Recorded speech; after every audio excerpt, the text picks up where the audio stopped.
Nampaknya pilihan raya negeri di 6 negeri pada 12 Ogos ini bukan sahaja akan menjadi gelanggang perebutan kuasa antara PHBN dan PN. Malah ianya juga bakal menjadi Royal Rumble antara PMX Anwar Ibrahim dan mantan Perdana Menteri Tan Sri Muhyiddin Yassin. Walaupun ini merupakan pilihan raya untuk memilih kepimpinan negeri, namun kegagalan parti-parti yang bertanding sama ada PHBN maupun PN menonjolkan pemimpin negeri sebagai poster boy, menyebabkan tumpuan teralih kepada perseteruan di antara PMX dan ABAH. Walaupun isu-isu tempatan seperti masalah kualiti air di Kelantan cuba diketengahkan namun masih gagal untuk menarik perhatian pengundi, lantas menjadikan PRN ini seolah-olah pengukur prestasi PMX dan kerajaannya. Pentadbiran PMX kini sedang cuba untuk menjatuhkan ABAH dengan melancarkan siasatan rasuah terhadap beliau. Diharapkan sokongan ABAH di kalangan pengikut PN akan terjejas dan memaksa mereka untuk memindahkan undi kepada PHBN. Tetapi sebaliknya yang berlaku. Mereka di dalam PN menganggap segala pertuduhan jenayah sebagai rekaan sahaja bagi menjatuhkan kredibiliti ABAH. Ini semua hanya langkah penganiayaan politik sahaja. Ditambah lagi penyertaan Datuk Ahmad Zahid Hamidi yang dianggap sebagai pengkhianat yang bertanggungjawab meruntuhkan kerajaan muafakat nasional, menambahkan lagi kesangsian mereka atas dakwaan terhadap ABAH.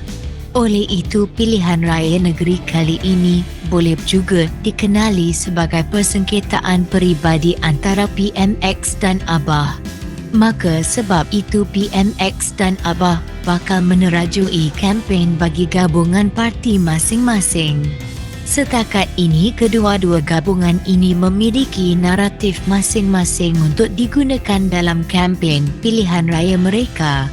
PN menyerang pentadbiran PMX dengan mewawarkan kelemahan kerajaan perpaduan pimpinan PMX. Bagi PN, semua yang dilaksanakan oleh kerajaan PMX adalah hamba semata-mata. Ekonomi yang merundum serta kos sara hidup yang semakin meningkat. Mesej ringkasnya, lebih mahal untuk hidup di bawah PMX. Manakala kempen PHBN pula agak radikal dengan menggunakan isu 3R dan menggambarkan PN sebagai sebuah parti pelampau, terutamanya PAS yang dianggap ekstremis agama. Dua senjata utama PMX yang sepatutnya diguna pakai, iaitu reformasi dan madani, tidak ditonjolkan dalam kempen PHBN kali ini. Ini kerana beliau telah kehilangan mantra reformasi, manakala naratif madaninya masih belum dapat diterima dengan baik oleh masyarakat. Setakat ini kedua-dua gabungan amat yakin kemenangan akan berpihak kepada mereka. Tetapi hakikatnya, masih ramai lagi pengundi yang belum membuat keputusan kepada siapa undi mereka akan diberikan. Di samping itu terdapat ramai pengundi yang mungkin tidak keluar mengundi. Jadi kedua-dua pihak sedar memenangi hati pengundi-pengundi yang tidak komited ini penting bagi memastikan kemenangan mereka pada PRN kali ini. Di Pulau Pinang dan Selangor, kerajaan negeri agak terancam kerana kerjasama antara PH dan BN ini mungkin akan membuatkan pengundi mereka beralih kepada PN. Ialah masa PRU15 dulu PH melaung-laungkan hoi, hoi, yahoi, manakala BN pula dengan slogan No Anwar No DAP. Jadi, karisma Anwar di kedua-dua negeri ini diharap dapat menyelamatkan Selangor dan Pulau Pinang dari jatuh ke tangan PN. Bagi ABAH pula, Kemenangan di Selangor bukan sahaja membolehkan PN merampas tampuk kepimpinan kerajaan negeri, tetapi kemenangan untuk PN adalah kemenangan untuk Abah di Mahkamah Pendapat Umum dan akan menjadikan sebarang kes mahkamah yang akan datang kelihatan lebih seperti penganiayaan politik.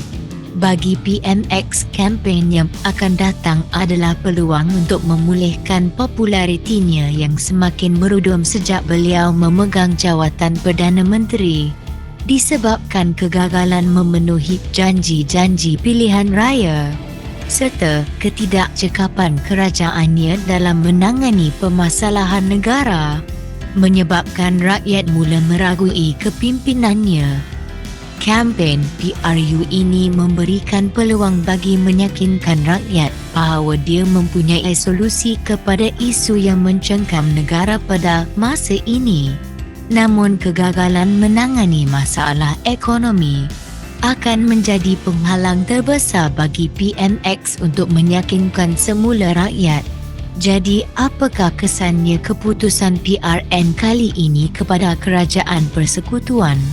PRN hanyalah untuk memilih kerajaan-kerajaan negeri yang baru dan tidak akan mengganggu langsung kedudukan kerusi-kerusi di Parlimen. Tetapi PRN kali ini dilihat sebagai kayu pengukur sama ada rakyat masih mempunyai keyakinan terhadap kerajaan pusat pimpinan PMX. Jika PN berjaya mengawut kemenangan besar dalam PRN kali ini, maka kemungkinan beberapa ahli UMNO akan mengalihkan sokongan kepada PN serta menjatuhkan kerajaan PHBN di Parlimen. Walau bagaimanapun peluang senario ini terjadi adalah tipis disebabkan undang-undang anti lompat parti. Tetapi ahli-ahli UMNO yang memberontak ini mungkin boleh mengambil pendekatan sebagai anggota neutral di Parlimen. Kejadian sebegitu akan membuatkan kerajaan perpaduan goyah. Ketidakstabilan politik akan mendominasi negara sekali lagi. Kerajaan perpaduan yang lemah hanya akan membawa spekulasi berterusan mengenai pilihan raya sekaligus melemahkan legitimasi UNRWA. Bagi Abah pula, prestasi kukuh PN yang diketuai oleh beliau akan mengembalikannya semula ke tumpuan umum dan mencerahkan semula peluangnya untuk dilantik kembali menjadi Perdana Menteri. Walaupun sekarang kita dihidangkan dengan persengketaan umum antara Menteri Besar Kedah dengan pemimpin-pemimpin Pakatan Harapan, yang mana Datuk Seri Muhammad Sanusi Muhammad Noor dilihat membawa perjuangan PN di atas bahunya. Namun jika PN memperolehi kejayaan besar, insan ini pasti yang bakal meraih keuntungan paling lumayan.